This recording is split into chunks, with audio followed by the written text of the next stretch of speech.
So after 20 years of speaking, or maybe 25 or 30 years, since the time that PowerPoint came into existence, I decided that a smart speaker didn't use PowerPoint any longer.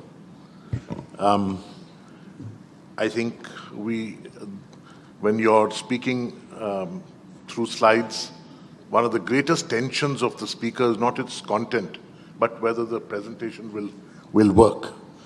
And that's been a consistent story. Today we are on digital economy as a key word, a key catchword in the topic. And obviously, everybody is concerned with what is the digital economy. And one normally thinks of it as anything digital, anything connected with the internet, anything connected with computers, anything connected with telecom is digital, and it impacts the economy quite obviously, and of course has IP issues. This is quite in the face. The term itself was coined in 1995 by Dan Tapscott in a book which he wrote, The Digital Economy, Promise and Perils in the Age of Networked Intelligence. But since that time, the term has become so wide that it includes digital content, the kind of films that you watch on Netflix, the apps that you use. My favorite is Shazam, where you can, the moment you hear a good song, you can come to know all about it and download it. You have aggregators like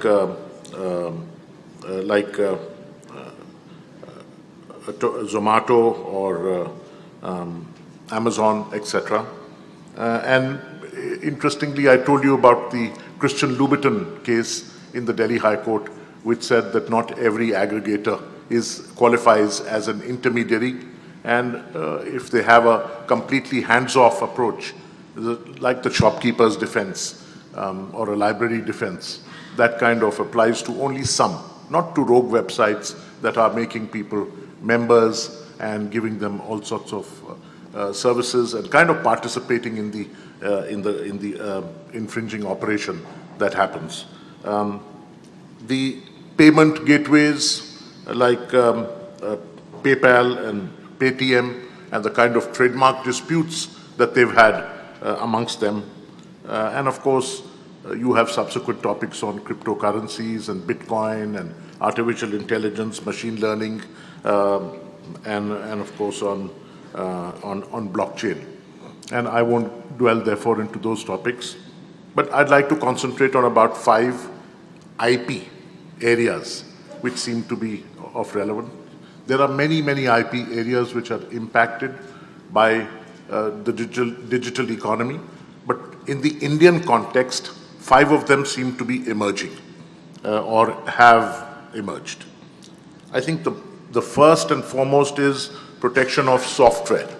And just like you have as such in the European legislation, we have per se in the Indian legislation. And a classic question is, what is software per se, and what is more than that, which qualifies the computer implemented invention for patent protection? And unfortunately, although the copyright cases relating to software have gone to courts in the thousands, and there has been a perfection of the copyright principles relating to software, the unfortunate part is that patent cases have not gone to the high court levels. Not a single decision of a high court relating to a patent in a software. There are cases which are pending in appeal. There are writs which have been filed, like the Farid Elani case of the Delhi High Court, but they are all pending. They haven't been decided, and so the principles of patent protection have not really been pronounced upon by the high court levels or the Supreme Court. And the real law will only develop when that happens. Just to give you an example of how the law develops at that higher level, the question of the test of obviousness. We were struggling with whether to apply the US KSR and post-KSR standards on obviousness, like Alice and Prometheus, etc., or to apply the UK standards of windsurfing, or to apply the European standard of problem solution. And ultimately, when matters came up, the division bench of the Delhi High Court in Roche versus Cipla came up with its own standard, and that is a very workable Indian solution to the test of obviousness, and has been used in subsequent cases, making life quite easy. And that confusion of which country to look at, which jurisprudence to look at, that's been resolved. Therefore, the need to have software cases come up to the High Court level. The second is telecom issues. And in telecom issues, there are subsequent full sessions on it, so I won't talk in much detail. But what is FRAND? What is Standard Essential Patent? Why essentiality? What is the effect of essentiality? How do you prove infringement? How do you compute damages? How do you compute royalties? What are reasonable royalties? What is fair? What is non-discriminatory? Is it the same or is it similar? Are there exceptions? And so on. These are difficult questions which have come up before the courts. And the Phillips case recently by the Delhi High Court, decided on the 12th of July 2018, decided a lot of these questions, including the interface between intellectual property and competition law. And it's now in appeal, and the appeal court will decide which way the law will swing, and it will affect all the Ericsson and the Vringo and the Dolby and other cases which relate to standard essential patents and FRAND issues. Also in the competition area, whether signing and insisting, the licensor insisting that the potential licensee signs an NDA, whether a patent pool is anti-competitive, whether insistence for entering into a global license as opposed to an India license is anti-competitive.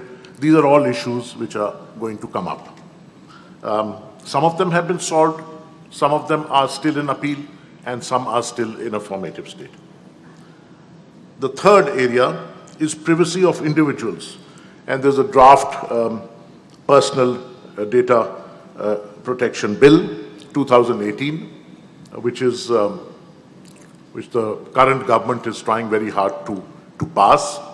But there will be the concept of data principals, or people whose personal data needs protection, and data fiduciaries, people to whom the data, who are data processors and who deal with the data and could misuse it, those principles. But more importantly, the rights given to individuals, like the right to be forgotten. And that's a very important new right.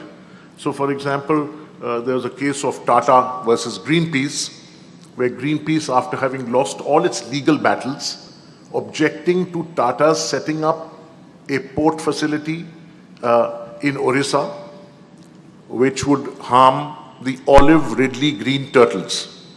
And they took objections at all levels, they lost, right up to the Supreme Court. Then they came up with a video game where the Tatas are called Tata Devils, and the opposite side is turtles, and it's like Pac-Man. So the Tata Devils are killing the turtles, and there's a character called Ratty, after obviously implying Ratan Tata, and that was defamatory, and after they had lost all the cases, and so now there's a lawsuit which is pending. But very importantly, if that lawsuit and injunction is granted, or finally permanent injunction and damages, we want it removed from, Tatas want it removed from the internet. It shouldn't remain there forever in some archive or the other. Therefore, this new right of right to be forgotten, it's a very important new concept, which I hope will be passed. Then the fourth level is the artificial intelligence, and India is really making all the right moves. There is the task force in the Ministry of Commerce, the artificial intelligence policy group set up by the Ministry of Electronics and Telecom, Information Technology. AI Center has been set up by the Maharashtra government in collaboration with the Canadian government. The Telangana government with Microsoft has come up with MICE, a program for providing protection against eye care protection for children, to prevent blindness in children. So these are the kind of, and there are hundreds of others, literally hundreds of others which have come up. I've just picked up some random examples given the limited time. Fourth, protection of data. Protection of software was one thing, but protection of raw data. Currently, the copyright laws protect data once it has become humanly understandable. Once it has become a database, which means put it in rows and columns. But if it is just a series of numbers, you don't know whether this is the Electoral College voting for Supreme Court judges, or whether this represents the American voters, or whether this represents the height of children in schools. You have no idea, that raw data, and therefore currently it can only be protected as a trade secret, but it's most likely that it will go out there, it will escape, it will be on the internet, it will be copied, so the trade secrecy is unlikely to work, and therefore there is some need for trying to determine how raw data can be protected. For raw data, copyright will only protect databases. That's the other issue. And machine learning and big data have been used in very interesting ways. Recently, I came across this wonderful talk by the president of Bird International, who said that the Amur falcon, which was getting extinct, it was big data by which they discovered that it was getting extinct because on its migration path from Siberia to Nagaland to South Africa and back to Siberia, it went to Nagaland, and the bird was being eaten in Nagaland. So they started an education campaign in Nagaland, and now the Nagas have come up with a song which they sing in schools to protect the Amur falcon, and the population has come back. And it was all of a very interesting problem. Finally, the question of, do we need a new law? Countries like UK have the Digital Economy Act of 2010, and there is a debate currently on whether we need a specialized sui generis law to protect the digital economy. Let me conclude by saying that there appears to be some sort of a shift from competitive IP strategies to collective IP strategies. And that shift is probably necessary in the light that licensing of data will require some sort of parties coming together, or for that matter, a simple device like a cell phone will have so many different companies. There will be Ericsson, and there'll be Nokia, and there'll be Qualcomm, and there'll be Samsung, and all of them will have their own patents. And if companies have to take licenses from each one of them, there's 2% and 3% and 5%. So issues of patent stacking, patent holdout, and all those issues will come up. And so the question is, to make sense out of this, it'll probably be necessary to go the music route, like you have IPRS or PPL or ISRA as collecting societies, and that those kind of collective concepts may have to come to make sense to the consumer or to the integrator of those technologies into a cell phone. Similarly, I think in drone technology or algorithms for autonomous vehicles, they are now being used for completely different applications. And to license those out also will require some kind of a collaborative licensing solution. And I think that appears to be the way forward. Thank you very much.